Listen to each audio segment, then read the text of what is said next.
नमस्कार, education academy के online programme में आपका स्वागत है। आज हम जिस विषय पे चर्चा करने जा रहे हैं, वो मुद्दा एग्जाम के दृष्टिकोण से भी और उत्तराखंड की संस्कृति के दृष्टिकोण से भी महत्वपूर्ण है। जैसे आप स्लाइड में देख पा रहे हैं, ये है अस्कोट आराकोट यात्रा, एक जो अभियान राज्य के अंतर्गत चलती है। इससे संबंधित एग्जाम के में भी काफी प्रश्न आते हैं और संस्कृति के दृष्टि से भी जानना ये महत्वपूर्ण बन जाता है कि ये यात्रा की क्यों जाती है। राज्य के अंतर्गत अधिकांश यात्राओं को अगर हम देखें तो अधिकांश यात्राएं या तो धार्मिक उद्देश्य से होती है या तो सांस्कृतिक उद्देश्य से। इन्हीं में से एक यात्रा जो राज्य की सबसे लंबी यात्रा है, और कई बार इससे एग्जाम में भी प्रश्न आते हैं कि राज्य से की जाने वाली सबसे लंबी जो पैदल यात्रा है वो कौन सी यात्रा है। वैसे अगर हम राज्य में देखें तो कई धार्मिक यात्राएं हैं, कुछ सांस्कृतिक यात्राएं हैं, लेकिन अधिकांशतः जो यात्राएं होती है धार्मिक उद्देश्य से की जाती है, जिसमें नंदा देवी राजात होगी, हिल यात्रा महोत्सव हो गया, गाड़ू घड़ा यात्रा होगी। इसी प्रकार से अन्य कई यात्राएं हैं, लेकिन उनमें एक और यात्रा जो धार्मिक उद्देश्य से नहीं बल्कि संस्कृति को जानने के उद्देश्य से की जाती है, और उसी को कहा जाता है अस्कोट आराकोट यात्रा। इसी पर आज हम जो है चर्चा करेंगे। थोड़ा इसकी पृष्ठभूमि को समझ लेते हैं कि अस्कोट आराकोट यात्रा की क्यों जाती है और इसका मूल उद्देश्य क्या था, कैसे ये यात्रा को प्रारंभ किया गया और उसके क्या क्या जो है फैक्टर्स इसके अंतर्गत आते हैं, उस पर हम चर्चा करेंगे। आप कुछ स्लाइडों को देख पा रहे हो, ये अस्कोट आराकोट यात्रा के जो है कुछ चलचित्र हैं, जिसमें ये मुख्य अभियान है। 2014 में जो अंतिम यात्रा की गई थी, क्योंकि ये यात्रा जो है प्रति 10 वर्ष के अंतराल में की जाती है।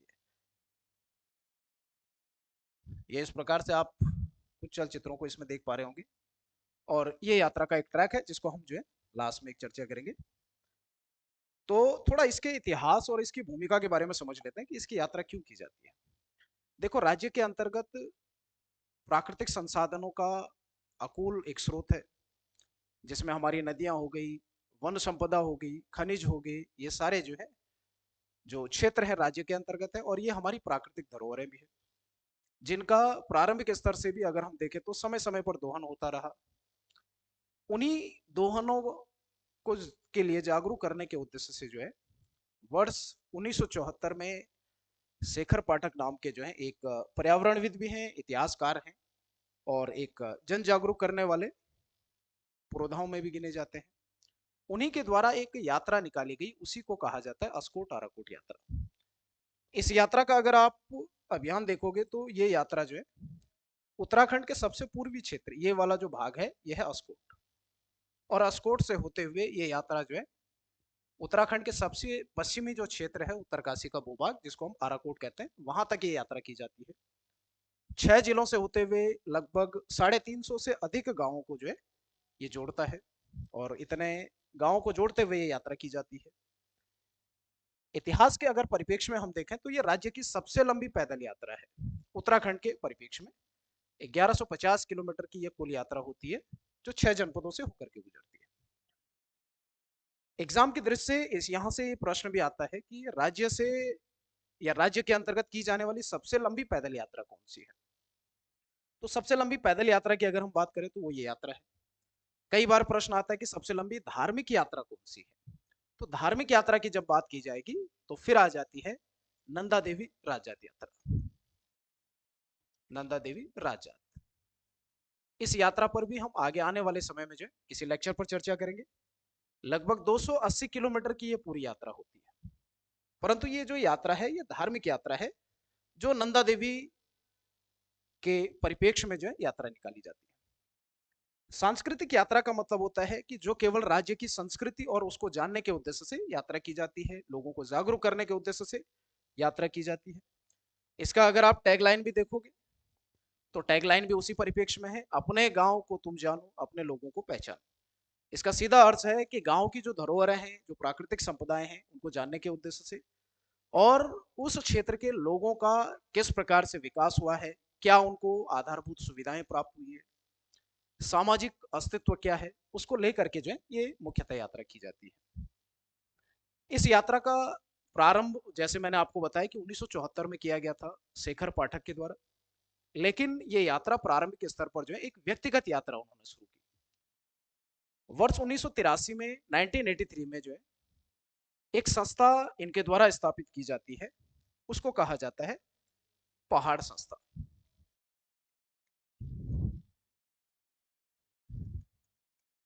पहाड़ संस्था, people association for Himalaya areas और रिसर्च।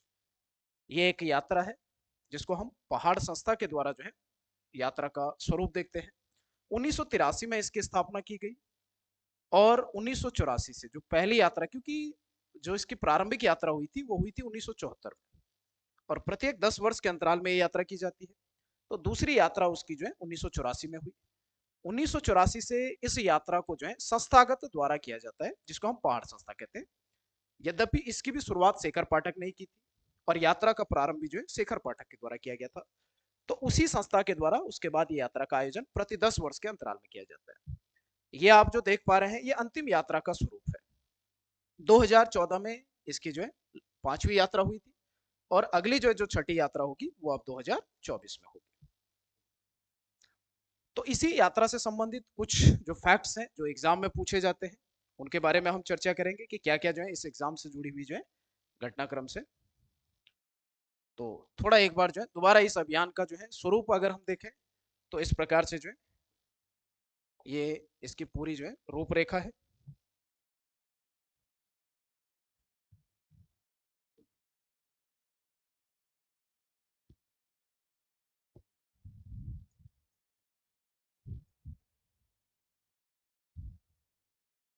अस्कोट आराकोट यात्रा। इसके अगर हम सेगमेंट की अगर बात करें तो इनको दो तीन फैक्टर्स के आधार पर जो है हम इसका स्वरूप देख सकते हैं। सबसे पहले आता है इसका इतिहास, कि इसका इतिहास क्या रहा है। फिर आता है इसकी उद्देश्य की भूमिका, इस यात्रा का जो है मूलभूत उद्देश्य क्या है। और अंततः अगर हम देखें तो इस यात्रा से प्रभाव क्या पड़े हैं या किस प्रकार से जो है ये राज्य की सामाजिक राजनीतिक स्थिति को जो है प्रभावित करता है, क्यों इसकी इंपॉर्टेंस है। इतिहास की अगर हम बात करें तो जैसे मैंने आपको बताया कि इस यात्रा अभियान का जो है जो प्रारंभ किया गया था ये सबसे पहले होता है 1974 में, और यात्रा का मूलभूत उद्देश्य था राज्य की सांस्कृतिक धरोहर, प्राकृतिक जो संपदा है उसका संरक्षण करना, उसके लिए लोगों को जागरूक करना। 1974 में ये यात्रा जो है डॉक्टर शेखर पाठक के द्वारा प्रारंभ की गई। इसी अस्कोट आराकोट यात्रा को हम हिमालयन दिग्दर्शन यात्रा भी कहते हैं। हिमालयन दिग्दर्शन यात्रा प्रत्येक 10 वर्ष के अंतराल में की जाने वाली एक ये यात्रा है। इसका अर्थ सीधा सा है कि हिमालय के दर्शन के उद्देश्य से की जाने वाली यात्रा जो हिमालयी क्षेत्रों में निवास करने वाले जो समुदाय हैं, मध्य हिमालय से ये यात्रा गुजरती है, मध्य हिमालय के क्षेत्रों के अंतर्गत। 1974 में यात्रा का प्रारंभ शेखर पाठक के द्वारा व्यक्तिगत रूप से किया गया। फिर 1983 में एक संस्था बनी 1983 में, उसी को हम कहते हैं पहाड़ संस्था। पहाड़ संस्था। और फिर 1983 के बाद, यानी जो पहली यात्रा हुई 1984 में, 83 के बाद वो इस संस्था के माध्यम से जिसकी स्थापना नैनीताल में की गई, और यही संस्था जो है इस यात्रा का आयोजन प्रति 10 वर्ष के अंतराल में करता है। अगर इस यात्रा की कुल लंबाई की हम बात करें, कुल दूरी की बात की जाए तो लगभग 1150 किलोमीटर की ये पूरी यात्रा होती है, और इसके लिए जो समय अंतराल लगता है लगभग 45 दिनों की ये यात्रा, जो पिथौरागढ़ से होकर के और आराकोट तक जाती है। और इस बीच कई ग्राम स्तरों से होते हुए ये यात्रा जो है गांव के अंतर्गत जो है जो संसाधन है, जो रिसोर्सेस हैं, जो समस्याएं हैं, या वहां पर जो प्राकृतिक संपदाओं का जो वर्तमान जो स्तर है, जो स्थिति है, उसका अवलोकन करते हुए ये यात्रा निकलती है। कुल 1150 किलोमीटर की यात्रा, इसके अंतर्गत जो है कुल 6 जिलों से होते हुए ये यात्रा जाती है। एक प्रश्न इससे ये भी प्रश्न पूछा जा सकता है, 6 जिलों से। अब ये 6 जिले कौन कौन से हैं इस यात्रा के पड़ाव में? अगर हम 6 जिलों की बात करें तो ये वाला जो जनपद है ये हो गया पिथौरागढ़।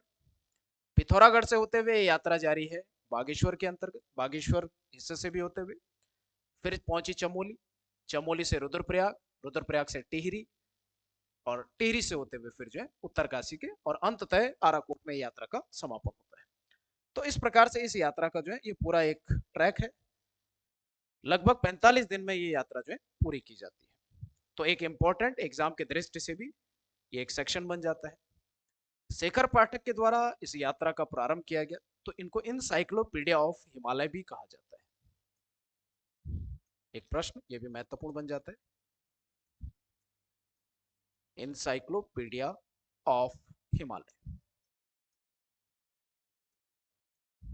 इंसाइक्लोपीडिया का मतलब होता है ज्ञान कोश। तो हिमालयी क्षेत्रों का भ्रमण और उनका अध्ययन करने के कारण जो है ये इनको जो है एक उपाधि दी जाती है, इंसाइक्लोपीडिया ऑफ हिमालय।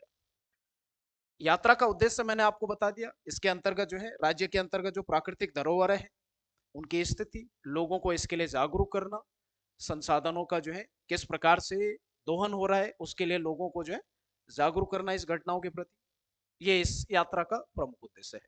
तो उद्देश्य की अगर हम बात करें तो ये मुख्य परीक्षा के दृष्टिकोण से महत्वपूर्ण बन जाता है। कुछ फैक्टर इसमें आ जाते हैं, जैसे प्राकृतिक संसाधनों की स्थिति, उसको जानने के उद्देश्य से यात्रा की जाती है। दूसरा, पलायन की स्थिति, ये भी इसका एक फैक्टर बन जाता है कि राज्य के अंतर्गत जो है किस ग्राम स्तरों से किस प्रकार से पलायन हो रहा है और उस पलायन के कारण क्या है, उनसे लोगों को जागरूक करना या उनको जो है सूचित करना, चिन्हित करना। इसके अलावा अगर हम देखें तो हमारी जैसे प्राकृतिक धरोहरें हैं जिसमें नदी हो गया, खनिज हो गया, वन संपदा हो गया, इनका किस प्रकार से संरक्षण किया जा सकता है या किस प्रकार क्या इसकी वर्तमान स्थिति है, लोगों को उससे जो है अवगत कराना कि किस प्रकार से हम अपनी संसाधनों का संरक्षण कर सकते हैं, और जब इनका दोहन होता है तो उसके परिणाम क्या होते हैं, इससे लोगों को जागरूक करना। इसके उद्देश्यों में अगर हम देखें तो इसके अलावा जो है कुछ गौण उद्देश्यों में भी अगर हम बात करें तो जिसमें महिला शिक्षा को लेकर के या जो हमारे जो है जड़ी बूटियां हैं उनके संरक्षण के उद्देश्य से, जैसे 2014 की जब यात्रा निकाली गई थी तो 2014 यात्रा में एक जड़ी को जो है बड़ा महत्व दिया गया था, उसको कहते हैं यारसा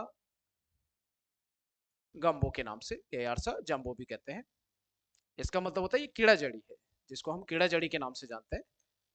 तो राज्य क्षेत्र के अंतर्गत इसका जिस प्रकार से जो व्यापार बढ़ा है और व्यापार के बाद जो है प्राकृतिक संपदा का जिस प्रकार से जो है दोहन हुआ है, तो ये भी उसके एक चर्चा का महत्वपूर्ण विषय बना रहा। तो ये अगर हम देखें तो ये कुछ जो है इसके इंपॉर्टेंट फैक्टर्स हैं जो इसके उद्देश्यों के अंतर्गत आते हैं। अब अगर हम प्रभाव की बात करें तो इसने किस प्रकार से प्रभाव डाला, इस यात्रा का महत्वपूर्ण प्रभाव जो पड़ा, एक तो जो है जन जागरूकता इससे आई, जन जागरूकता।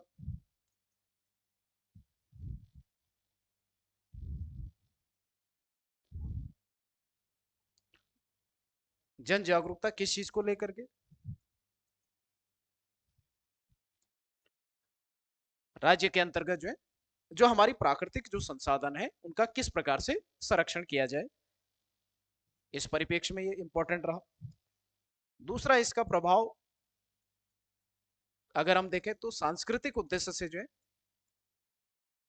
राज्य के अंतर्गत अगर हम देखें तो बहुत कम यात्राएं होती हैं।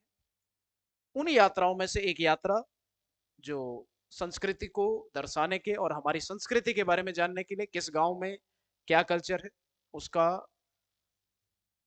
जन समक्ष जो है उसको लेकर के आना, ये भी इसका एक इंपॉर्टेंट फैक्टर रहा। और इस प्रकार से अगर हम देखें तो अनेक प्रकार के जो है इसके प्रभाव रहे।